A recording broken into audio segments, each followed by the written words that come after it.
the ego always is always seeking to get. The soul seeks to give. Where are you? I'm great. So good to be back. Nice to have you here, man. This is home, away from home. Love coming here. I was happy we showed up in the documentary too. That was cool. Well deserved. Because we're in this movement together. Tell the truth and show it to the world. We're proud Canadians. Tell me more. I mean, you and I were talking about this beforehand, and you said, we're in this movement together. We're doing something together. So talk to me about this documentary, this movement, what you wanted this documentary to do. One evening, for some reason, as soon as I sit to have a meal, around 5:36, somewhere the phone rang. I'm looking to find Jay Douglas. This is Andrew Munger. I'm the producer from Ultramagnetic Films. And has anyone ever approached you about a documentary? I said, no. He said, well, I'd like to do a documentary on your life and the music. I said, really? And he says, yeah.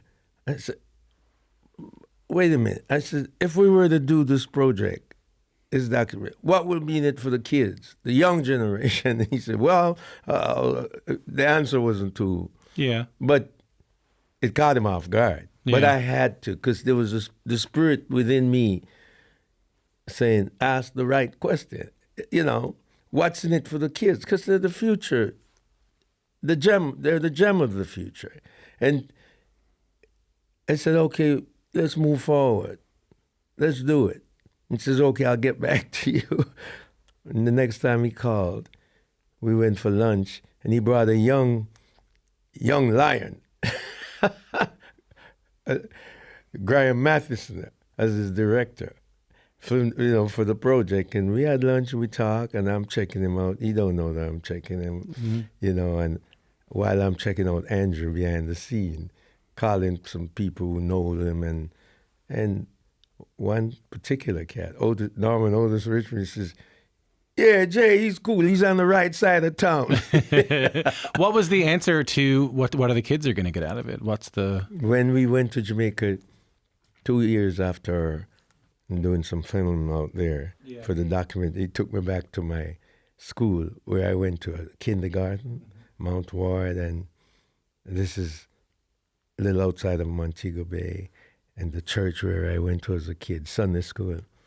And the kids they were so happy to see us, and they're jumping all over us in their uniform. Mm-hmm. One particular kid in the middle of the shoot, he wanted money for ice cream. Mm-hmm. And so I went in my pocket, gave him.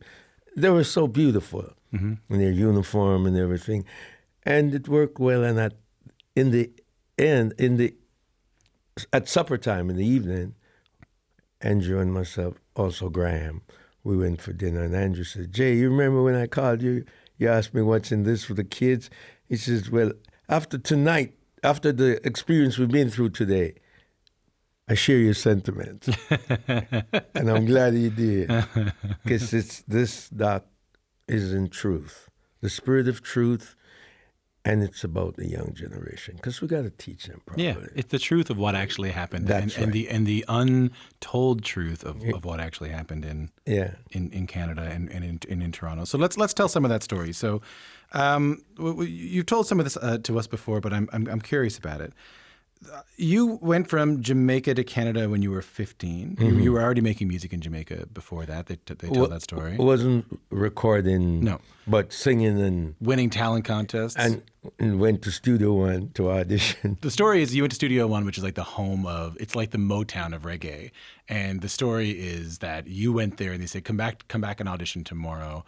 You went and auditioned, and it was the day that the Wailers came, Bob Marley came, and then they didn't care as much about you. Yeah, well, when they told us to come out the next day, Marley and the Wailers were there. Mm-hmm. But what's so interesting, the song that you're hearing in the documentary, Play It Loud, that was not the song Bob Marley and the Wailers auditioned. Mm-hmm. The song they auditioned was Simmer Down. Go away, really? Yeah. And that's why you always ask great questions. What's wrong with you now? It was Simmer Down. But because of legalities and the family, the Marley family, and Studio One, and other people, right now they're having some issues. Yeah. So they would not allow Andrew, the producer, to use it. Simmer down. And why it's such a great question, as I said before, a lot of people don't know this. I'm telling you, tell them J. Douglas said it. When the Wailers auditioned Simmer Down, that's when Bob Marley life started. That was his first big hit. In the movie, they told you... it was Simmer Down. No. They told you that it was some other way. What began Bob Marley's life? Because when they auditioned that day, he was not the lead singer of the Wailers. No, he was just a guy in the band. But he was a poet, early poet. The lead singer was Junior Brathwaite. And he left the group, went to the United States to be a doctor. And then the United States sent him to Vietnam. He came back and he saw the Wailers, how great they were. He went home to try and capture what he left. And he got killed. Junior Brathwaite. Yeah. I didn't know that. Yeah, and if you think I'm kidding you, go play the Bob Marley song, Hurts to Be Alone. A lot of people think it's Bob Marley singing the lead. It's Junior Brathwaite. Did you see, like, when you were there, did you get to talk to Bob? Were you chatting? Sure. Nice guy? Very. And now I'm older and I'm connecting the dots and the T's. Can I tell you another story? Yeah, go ahead. We got time? Yeah, do whatever you want. When I left Jamaica as a kid to join my mom. Your mom was here working? Yeah, from the 50s as a domestic worker. We came, I got settled. My uncle at the time, Stan, was a police officer in Toronto, Metro. So he's going home for the first time to Jamaica with his wife on a vacation. He said, my nephew, please pick us up at the airport when we return from our vacation. I said, okay. So I went to the airport to pick up my Uncle Stan. He's a guy who went home for 2 weeks, and he came off the plane, and he's got a very sour face. I said, what's wrong, Uncle? He says, oh, I'm so embarrassed. I said, what? He said, there's a bunch of Rastafarians on the flight. They're disgusting. I can't stand them. So I said, who's it? And he goes, there's one of them. And I said, you know who that is? He said, no. That's Bob Marley. Oh, no. I said, that's Bob. So I went over to Bob, introduced myself. Was Bob a star at this time? Was he? No. You're asking some serious questions. Guess what? They were playing around, England all over, but they didn't have a manager. So, but they finally got a manager who was Don Taylor. I could tell you more about it. Don Taylor started to manage Bob Marley and the Wailers. And he rearranged the contracts that he had with Chris Blackwell. Don Taylor. Yeah. That's what good management would do. So he decided to get Bob Marley in his first world tour. His first stop was Massey Hall in Toronto. Oh, and that's where he was going. That's how we met. So you went over and said hi? And we started. Did he remember you? Yeah, well, not so much, but when I started to remind him what went down. Now, a lot of people don't even know what went down then. But when we started talking, he says, yeah. He said, the man was there.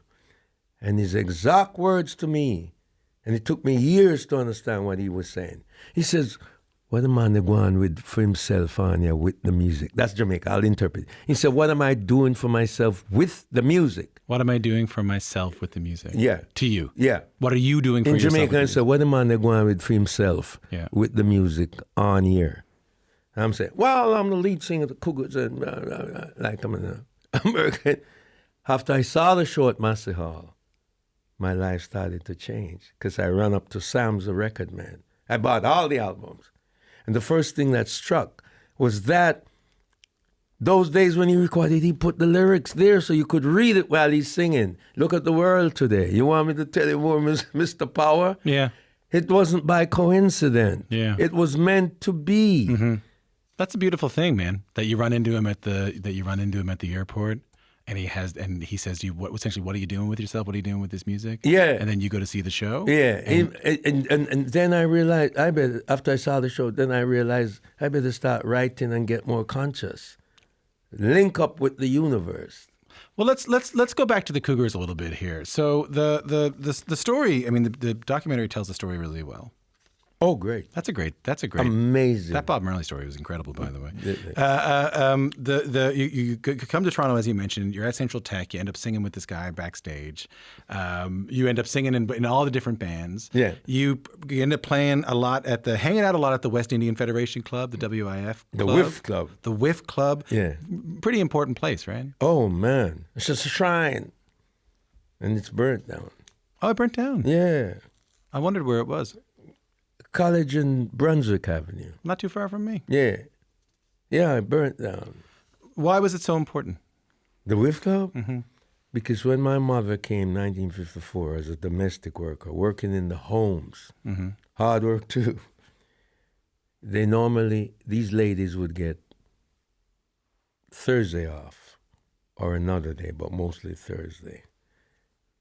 And they had nowhere to go when they take time off from where they work, those homes.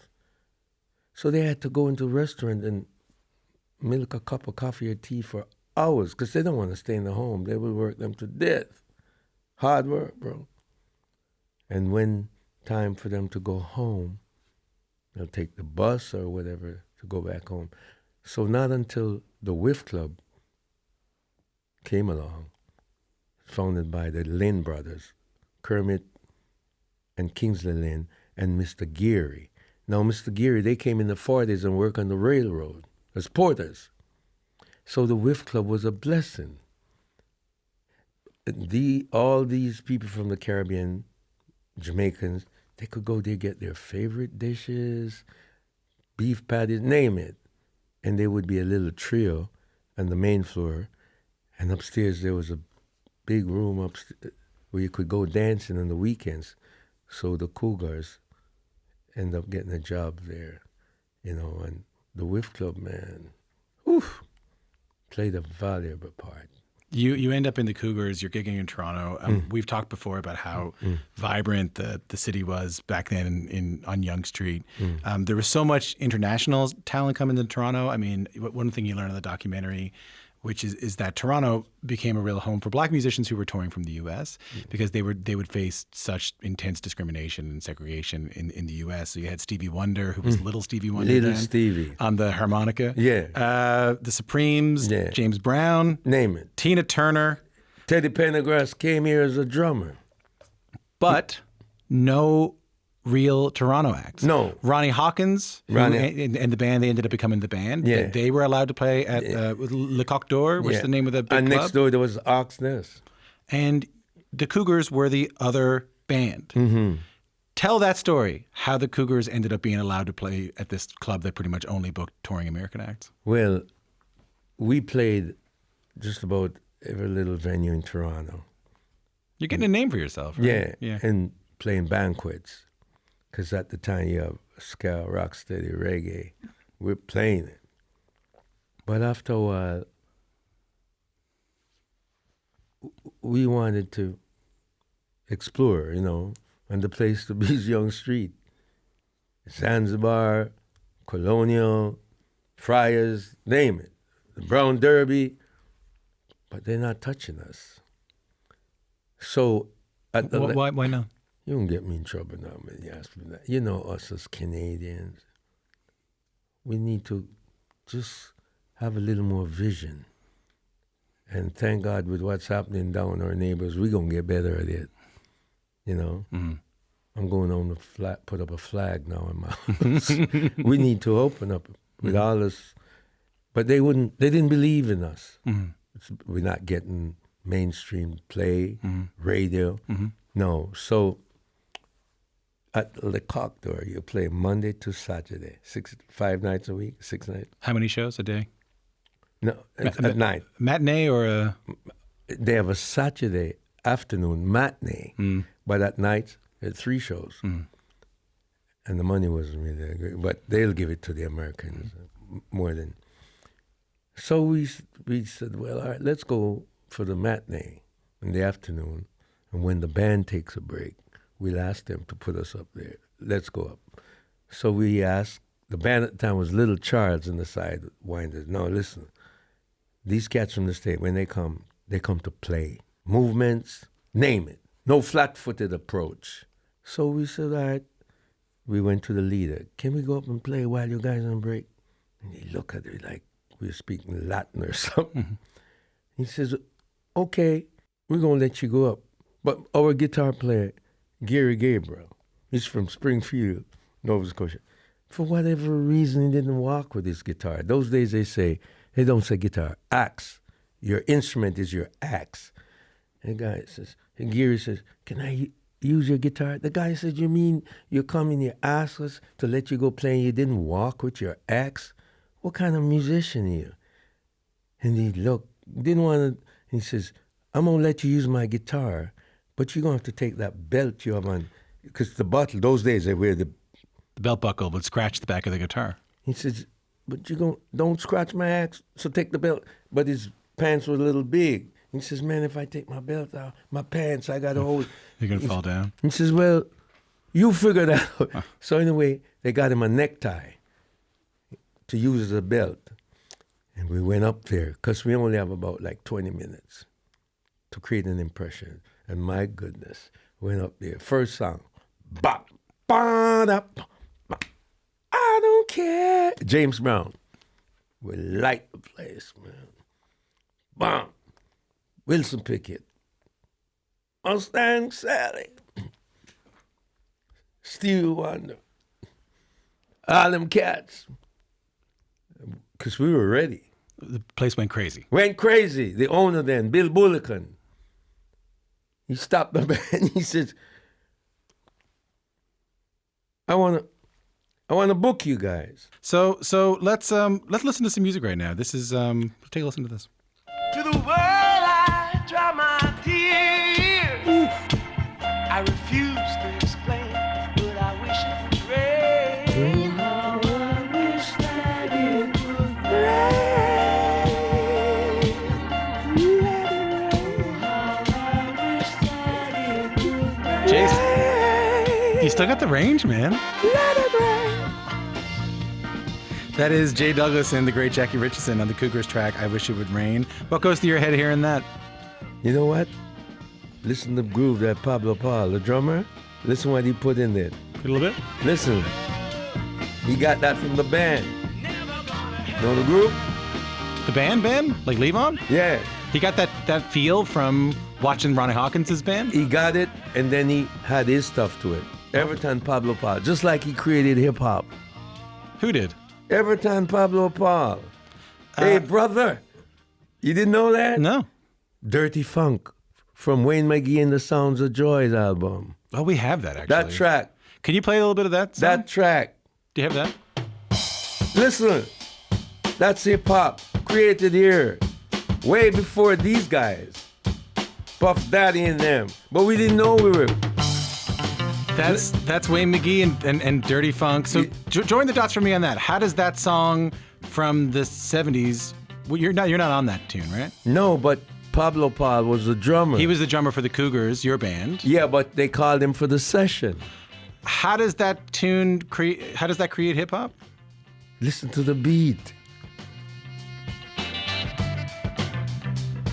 That's the beat that gets sampled everywhere. That's the beat that gets... When the album was made in Toronto, the building caught fire, and just few of those albums, Sounds of Joy, yeah. Wayne McGee, got out, and a couple of it ended up on the West Coast, and all these hip-hop cats heard it, so they wanted to sample and reissue it. That's how we had to find Wayne McGee, and they called me.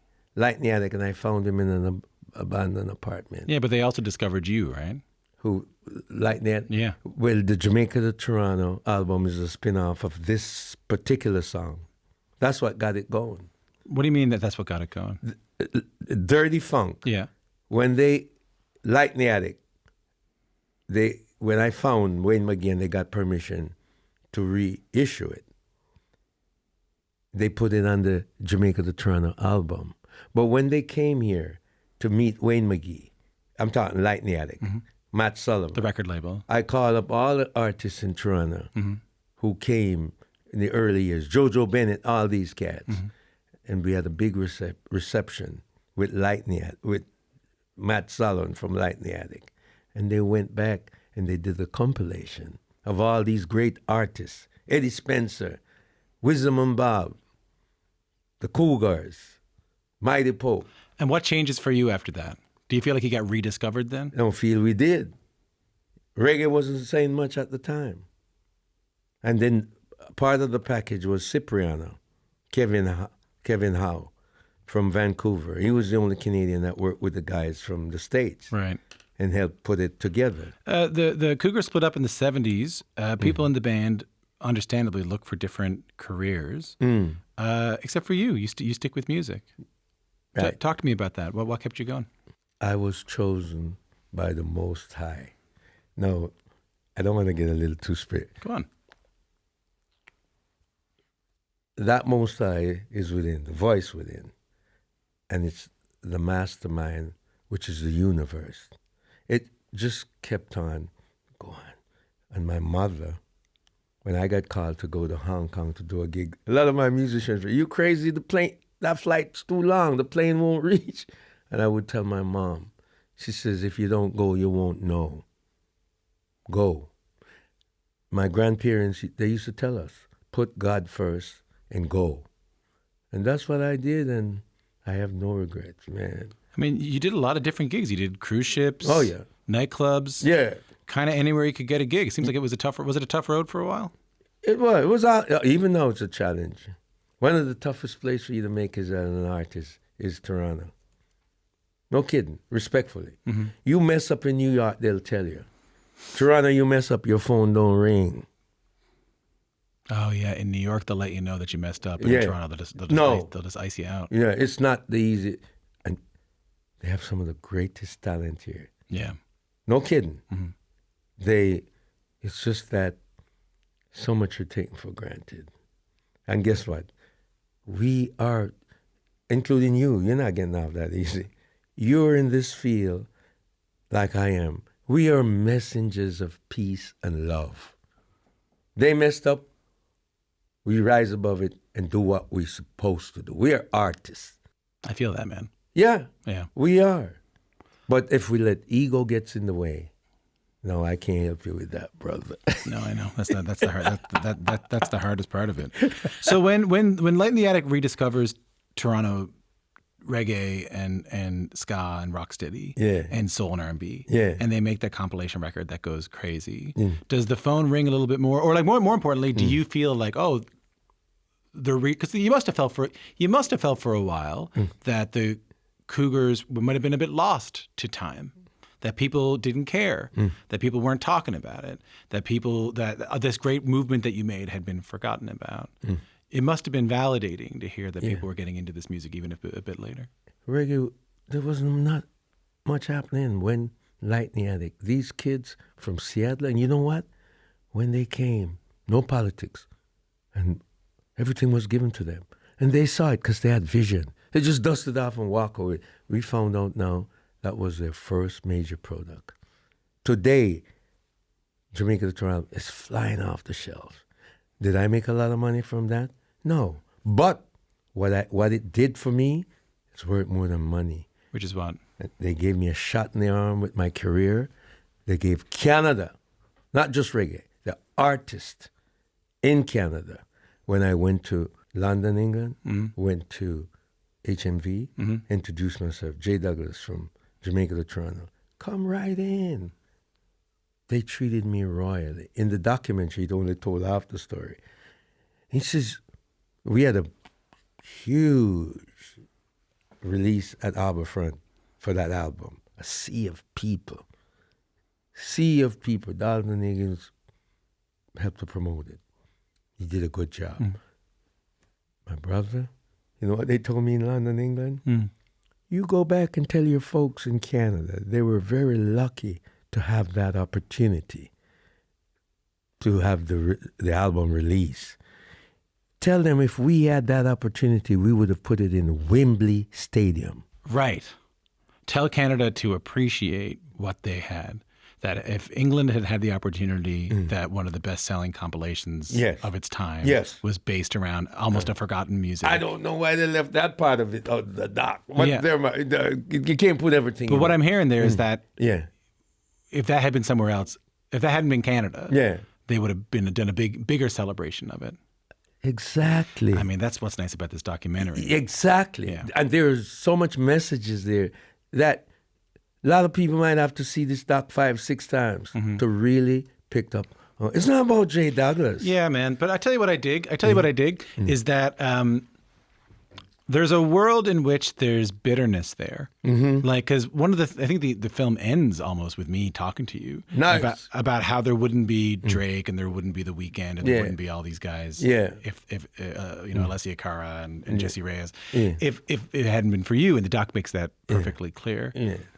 There's a world in which there's bitterness there. There's a world in which you could be someone who goes, "Oh man, I never got my, No. Look how easy they have it. Yeah. They're doing I never got signed. I never got all this. Right. You don't seem to have any of that. No. Because I don't want to get sick. And health is wealth. Ego, you're badly misinformed. Especially male ego, and I'm a man. It's destroying the planet. I'm not going that route with you. I don't mean you of some. I understand. It's wrong. The kids are the gem of the future.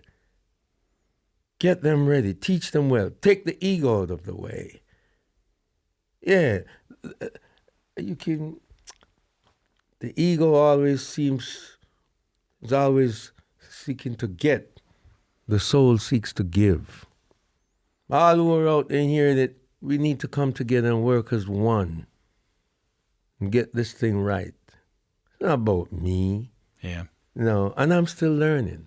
Yeah.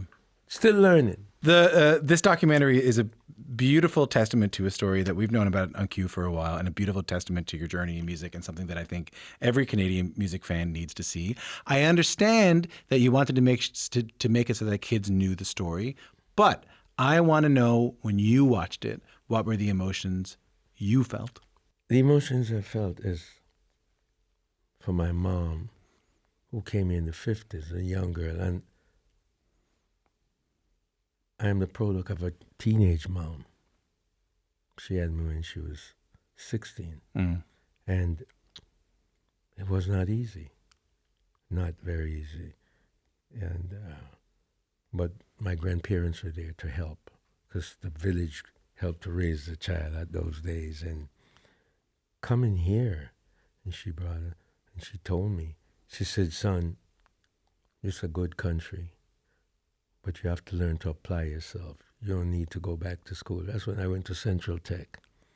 And then got the job as lead singer in the Cougars. Then I started traveling up north, all over, and seeing this beautiful country. I'm so blessed. What a great country. Natural resources on top. Ooh, great, nice. When I would travel abroad, Asia, all over, and I let them know I'm from Canada, man, the people there would applaud so much. They accepted. That Canadian passport, you can go anywhere with it. Anywhere. So when you watched it, you thought about your mom. You thought about what the guidance she had given you. Yes. I'm glad people are going to get to hear the story, the untold story of one of the most influential folks in Canadian music and the development of Canadian music. And I hope you get to go to Newfoundland, man. I hope you get to do it. I'm looking forward. Mr. Munger, if you're listening. I really want to. Yeah, the food. Come on, let's make it happen. Please come on board. All right, okay, I get it. Please. I can make it happen. I'm holding you to that. I'll do it.